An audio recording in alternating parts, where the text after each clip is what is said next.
All right, good morning, everybody. Okay, Welcome to the shiur this morning. Today is Gimel Tammuz. It's the third day of Tammuz. So, what we're going to learn about today is Gimel Tammuz. The third day of Tammuz is the Lubavitcher Rebbe's Yahrtzeit. It's the day he passed away, and on the day, so the way we've become accustomed to recognize this and to celebrate this is by kind of following the directive which he put into place when the previous Lubavitcher Rebbe passed away, when the Frierdiker Rebbe passed away. And what he did was as follows.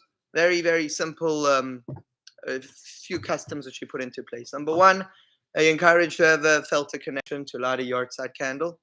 So I lit a Yahrtzeit candle. The Lubavitcher Rebbe in many ways is a father figure to me. Especially with regards to his spirituality, and so as a result, I celebrate his Yahrtzeit as if it's a father's. But another thing which has become a really big custom is by a lot of people like to look at the last discourse which he edited.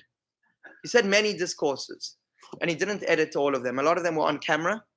And he didn't need to look through all of them because there were some which people didn't put through for editing because it was kind of clear what he said. There wasn't anything up for debate, but there were a few which they sent into him, and he looked over it and crossed things out and put in a better version and made it clearer on paper. So the last one which he touched was actually 10 years before he was said 10 years before he passed away, but edited 2 years before he passed away. And it's the last one he edited before his stroke. And it's been looked at as a mission statement because it's all about leadership and the role of accepting a Moshe Rabbeinu in every generation. It's also interesting that today, Gimel Tammuz, falls out on the parsha of Korach. And I was discussing with Jonathan earlier a little bit about Korach. It's so interesting. Like, he had this whole claim against Moses. And it's kind of interesting. What is your take on it? Has anybody here read any of the Chumash this week? Sure. Yeah. What's your take on Korach's argument with Moses? What exactly did he want? Because if you look in the verses there, it doesn't. I mean, he's basically, his claim is we don't need Moses. Okay, every Jew is holy, every Jew is special. We don't need leadership. We don't need But Moses, at the same, we don't need Aaron. But at the same time, you see that he and his army were all craving leadership. I mean, straight away when they came to Moses with their claim, so Moses said, okay, this is what we're all going to do. It's like just such an interesting phenomena how people really, really need and want and are addicted to leadership. I know that because it's just such an interesting thing. You see it in the business world also a lot. I know a friend of mine is a copywriter, but like he was like fresh out of school and he made a website and he wanted to stand out about amongst the others. And on his website, there's like two options. It's have Ari come speak at your event or hire Ari. Now, Ari, let me tell you, is not a really accomplished, experienced copywriter. Again, he was straight out of school. But those two options, actually, he got a lot more jobs because of it. He landed a lot more sales because he lauded himself as somebody who's not just a copywriter, but a speaker, an expert in the industry. And also, he got a lot of speaking arrangements. He put a crown on his own head as a speaker. That's how it works. Leadership. Is his middle name Korah? No, that's actually how leadership works. People are craving somebody to take the bull by the horns and make decisions. So Korach's claims didn't work. Leadership is very important, and it's very important that we elect and select the right leaders. So anyway, let's go to Parshat. Let's go to this discourse. It was actually from Parshat Tetzaveh, which is usually read in the beginning of the month of Adar, a few weeks before Purim. And it speaks a lot about the different rituals that happened in the temple. And one of the verses, and this is the verse on which this whole discourse is based, goes as follows. It says, "V'ata tetzaveh et bnei Yisroel v'yikro elecha Hashem en zayit zach kasis lama'ar lios ner tamid." You shall command the children of Israel, and they shall bring to you pure olive oil, crushed for the light, to keep a constant lamp burning. Just a heads up, we're not going to manage to finish the whole discourse now, but we're definitely going to respect the occasion. Whose discourse is this? This is the Lubavitcher Rebbe's last, the last edited one, and so we take it almost like a last will and testament. And by the way, when he did that with the previous Lubavitcher Rebbe, he really did that. The previous Rebbe's final discourse was all about reaching out to new Jews, making sure that the rabbinate and the Chabad world don't leave anybody behind, instead of selfishly digging into one's own spirituality and becoming higher and greater in their own endeavors, making sure to be there and to open Chabad houses and to be there and to change the generation. And on that will and testament, the Lubavitcher Rebbe really took it seriously, and look what he's built and what we have today. So we should also take whatever the Lubavitcher Rebbe said seriously on his last discourse. So it speaks as follows. It goes like this: "You shall command the children of Israel, and they shall bring you pure olive oil, crushed for the light, to keep a constant lamp burning." When you guys hear that verse, and I'll repeat it again, what problems or questions come to mind? Because it really isn't a smooth verse. I'll repeat it. You shall command the children of Israel, and they shall bring you pure olive oil for the light, to keep a constant lamp burning. What rings weird over there? So it's actually pointed out in many commentaries, but focused on over here. The explanation of the various details of this verse are well known. The Torah generally introduces the commandments just by saying, and God spoke to Moses, and he said, command the children of Israel. Over here it says, and you shall command the children of Israel. Why is the additional word you? In addition to this being a grammatical redundancy, why do you need the word you? Of course you. Who else is? God was talking to Moses. It actually also poses a theological problem. It sounds like Moses is making the commandments now. And you shall command the children of Israel. We know that Moses is just the messenger. He's a conduit. He's a conduit. Is that the only time it was formulated thus? It comes up a few times, but whenever it comes up, we need an explanation. Conduit. What's this empowerment to By the way, Moses? is it the same explanation on these different occasions, or it's Generally Well, similar. the same? Generally similar. It's What's not. the It's not explanation? common. So the explanation, it's not common. So when it Right. comes up, this is what we'll get to the answer in a minute. Another problem is when so fine. So usually it says command the children of Israel. Over here he says you shall command. You remember that Moses is merely a conduit, and it's not really appropriate that he's commanding. In addition to that, let's continue through the verse. You shall command the children of Israel, and they shall bring you pure olive oil. What was the olive oil for? Like The that. menorah. Who lights the menorah? Bringing this olive oil to Moses. So Moses could give to his brother. Why can't they give it to his brother? Well, his brother's little. His brother wasn't a little He anything. was busy. Talking about Aaron, right? I know. Bureaucracy. Says, they shall bring to you, seemingly implying that the oil should be brought to Moshe.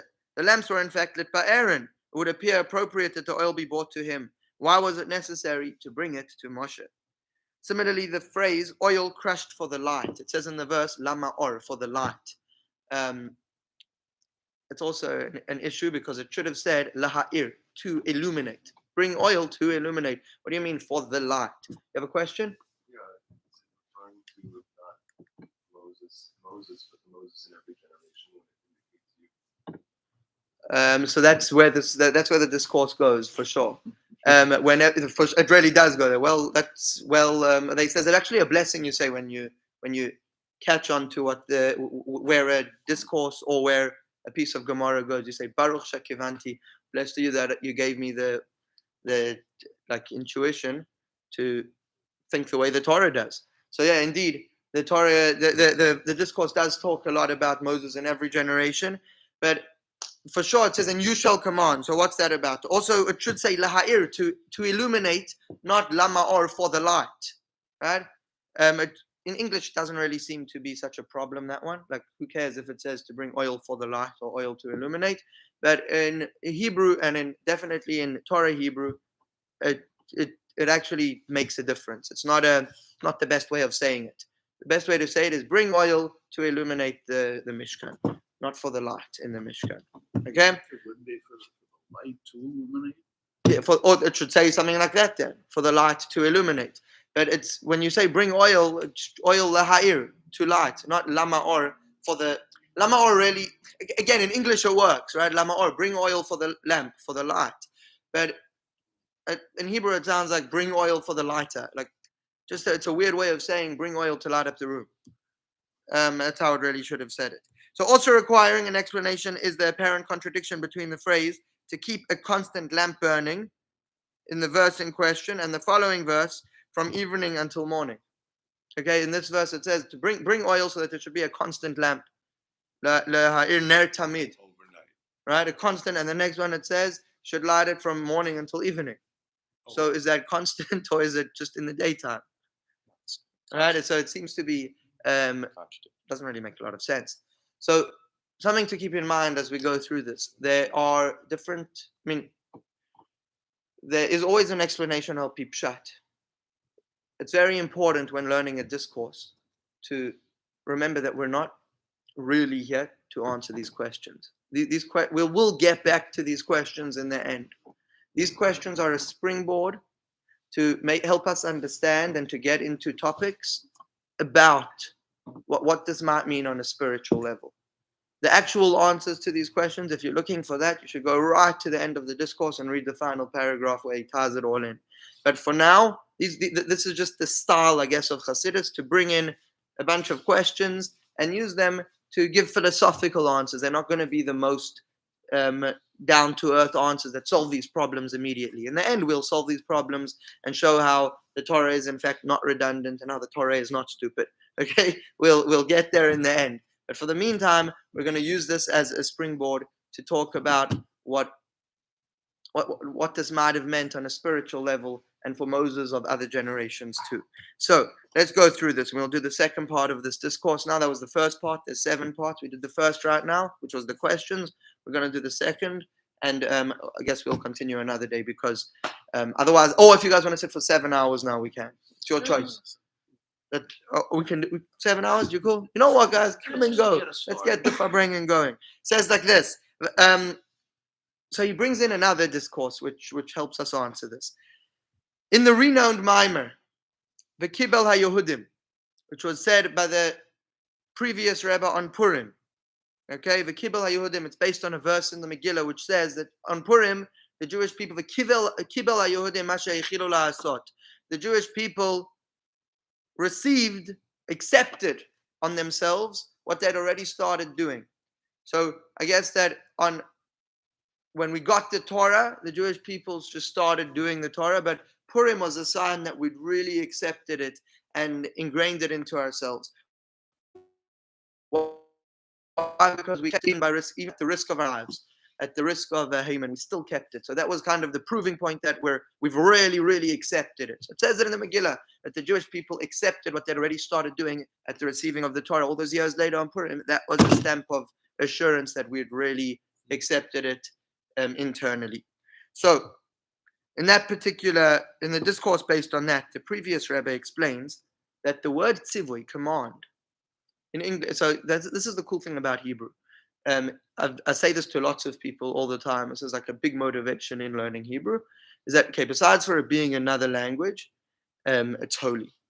And one of the ways that it shows that it's holy, and besides for it being holy, it's also old. So in the fact that it's old, what's cool about that is that its etymology is very often itself. So English is not as old, right? So a lot of the words we have are based from other languages. Hebrew, most of the words come from Hebrew. So like the nouns come from verbs. So it's really cool. What ends up happening is that the words are really descriptive of what they're about. So whereas in English, the word baby is just a random word, and child is a random word, and teenager is less random, but still random. Okay, and adult is a random word just taken from other languages. In Hebrew, every single one of these stages, when the word actually describes what that person does. So a tinok is a baby, from the root word yonek, to suck, because a baby's entire existence and sustenance comes from the fact that it knows how to suck. Nobody taught a baby how to suck, but if it didn't have that instant natural mechanism of sucking, it would die. Babies need to know how to suck in order to survive. And a child is a yeled, from the root word nolad, to be born. As an Israeli, I'm sure you're appreciating it. It's cool, I no? do, but it's always when you say it out, it makes you. It's like so cool. It's like, something we it's like an overlook epiphany, so right? many times. Yeah. Exactly. So yeled comes from the root word nolad, to be born. It's now its own existence. It's been birthed. An adult, a teenager is a bachur. This one I love. It's from the root word bocher, to choose. Teenagers make the choices which effectively make or break their lives. Okay, and also teenagers are the first time that they're choosing. So they didn't really have a choice before. They had to do what mommy and daddy said to do. But now they're beginning to assert their own authority and make their own decisions. An adult is a gever from the root word gevura. The words in Hebrew actually describe what it actually is. It's not just random words. So also with the word mitzvah. Mitzvah means a commandment. But in that discourse, the Frierdiker Rebbe explained that so tzavta also means a connection. Right? How do you say to tie in Hebrew? Sure. So there's another word for it. Or to twist. Not that good. I think it's Hebrew second litzvot. language. I think it's litzvot. Yeah, it means so. Anyway, that's what he says, right? So Guy from New Jersey will teach you. a tzavta means a connection or a bond. Okay, a mitzvah means a commandment. It's from the root word tzivui, a commandment. But it also is connected to the root word tzavta, to connect, not savta. Savta. Okay? So here's the thing. Obviously, we know the connection between a mitzvah and a connection. Mitzvahs connect us to the Almighty. Mitzvahs are the way, when we listen to Hashem's commandments, we become closer to Hashem. And for us, that all sounds obvious because you've been hearing it at Chabad for the last 20 years. But actually, that was a novelty. The Jewish world for a long time didn't look at mitzvahs as a connection. I mean, initially they did, but the way got lost for quite a while. A lot of people started focusing on the wrong stuff. I'm not saying that they didn't keep the mitzvahs. The mitzvahs have always been kept. That's what's so cool about it. We've got an unbroken chain of Torah learning and on mitzvahs. But in terms of like philosophy and doing things for the right reason, well, we do have a broken chain because I mean, it's up to each and every single one of us to have the right intentions and to have the right mindset when serving Hashem. And there's been generations where it's been a mess, and a lot of the world still is in a mess. You know, a lot of people that are keeping lots of Torah and doing lots of mitzvahs and would consider themselves even ultra orthodox. There's a lot of people like that who don't have an actual connection with Hashem, never thought about Hashem. They dress the way they do and do the mitzvahs and eat the stuff they do because they've never thought of doing it differently, not because they've necessarily added God to the way that they live. And that's why it says in the Shema that it's an important mitzvah to serve Hashem b'chol levavecha, b'chol nafshecha, b'chol ma'adecha, which means with all your heart, with all your soul, with all your. It doesn't say serve Hashem. You give your best. Do, right? That means if you've been serving God for your whole life, and you think, look, I'm religious, I'm good. Or in Yiddish, I'm frum. My grandfather used to say frum is the F word because it's exactly what it is. It's a divisive word. Somebody says, "Oh, he's from." I'm from. I don't need to improve. Right. Or somebody says, I'm not from. And in the US, this word has been replaced with Orthodox, by the way. I'm Orthodox. I'm good. I'm way above and beyond all the other Jews. I'm cool. Or I'm not Orthodox. I don't have to do that. It's nonsense. Just scrap the word and just go on your own journey of. I mean, I know that Rabbi Vigler prefers the word observance because it's way more inclusive. Everybody's observant of something, right? Like whether it's charity, whether it's just keeping the Seder, but it puts us all at least on the same. We know what we're all aiming to do is to serve Hashem better and be better people. But either way, so this is a novelty because the way was lost for quite a while. When before Hasidus, there was a generation or two of very broken people, especially after the pogroms and whatever had happened with the fake Messiah. I don't know if anybody knows about the story of Shabtai Tzvi. It's a part of Jewish history, which we'll get to. It's very interesting. Bottom line is people are very broken, and the Jewish way was getting a bit lost. So people were keeping the mitzvahs, but not as a connection to Hashem, almost in a way of a command. The mitzvah means a commandment. Like, what can you do? Life's hard. Being Jewish sucks. You've got to do the mitzvahs. But no, a mitzvah is a connection. It's a way of connecting to Hashem. And that's what the Frierdiker Rebbe pointed out in that Maamar. A mitzvah is a tzaveh. It's a connection, not only as a commandment. That's the verse, you shall command the children of Israel, also means that you should connect with the people of Israel. I just want to say, so mitzvah really comes from letzavot, to command. Yes. Yes. That's what the connection. But the connection is that the word letzavot is not random. A commandment Right. It also means a connection. When you command somebody to do something and they do it, they become closer to you. No, I don't actually mean you, because when people Right. command people to do something, often it's just bossing around, and you're not necessarily And you becoming just do it closer. because you're being commanded. That's why the Hebrew language points out to us that it's tzivui from Hashem is also a tzavta, is also a connection. It's a way It's of an becoming embrace. close. When we fulfill Hashem's commandments, we are fulfilling His deepest desires, and we are connecting to the Almighty, the Infinite, the one who has no creator and who doesn't stop existing. All of us are so finite, but Hashem is there, and that's the big goal, I guess, to connect to that which is A lot infinite. of people, especially with ultra-Orthodox, get stuck. The word command. Command is don't ask, don't this, don't connect. You're being commanded, do it, period. Well, ultimately, there is a side to that too. The reason it's called a commandment is in order to tell us that although the mitzvahs do have beautiful explanations, and you know what, it's even if they didn't have beautiful explanations, there's definitely a beautiful plus side of keeping them. By fulfilling the mitzvahs, you live a more meaningful life. Very few people really argue with that. I know a lot of people that don't believe in God and are even very angry at the thought of having to believe in God, but still live pretty religious lives because it feels good to be grounded in some kind of religion. It's better for them. It's better for their families, and you know what? That is there's definitely something to that. It's better than not, right? But ultimately, the big goal is to live a life of not just, but ultimately. Okay, I went into that because the mitzvah is a commandment, right? So, Right. so ultimately, the best way to live is actually that even when we don't understand, even for the mitzvahs which we don't feel are enriching our lives, to still keep them because they're a commandment. So the word commandment is important because although the mitzvahs have explanation and have many benefits, there is a side to keeping them for the simplistic reason that Hashem said to, and we want to do what Hashem said. Some of them don't make any. Some of them, well, no, some of them we don't understand. It's very important difference. Some of them we'll never understand. In human logic, we'll never reach them. But there are some mitzvahs like that, right? But nonetheless, we keep them because What are they of the called? fact that they're a What commandment, do and they call? they're called chukim. Very good, very good, Marty. You can't say you didn't learn anything at Chabad. I always learn. You always learn, huh? But look at that. That's Give a kick. that's absolute I'm in the visual presence of signs rain. of progress over there. But Vigla is saying every single day, chukim, chukim, chukim, chukim, chukim. Now Marty knows chukim. Good job. All right. So that's exactly what he says over here. He says, that's the verse, and you shall command the children of Israel, carries with it the implication when it says, Ba'ata Tetzaveh, and you shall command, it actually is also carrying the philosophical and Hasidic side. It's saying that Moses, you should command the Jewish people, you should connect with the Jewish people, and they should bring to you the olive oil. So let's talk about that.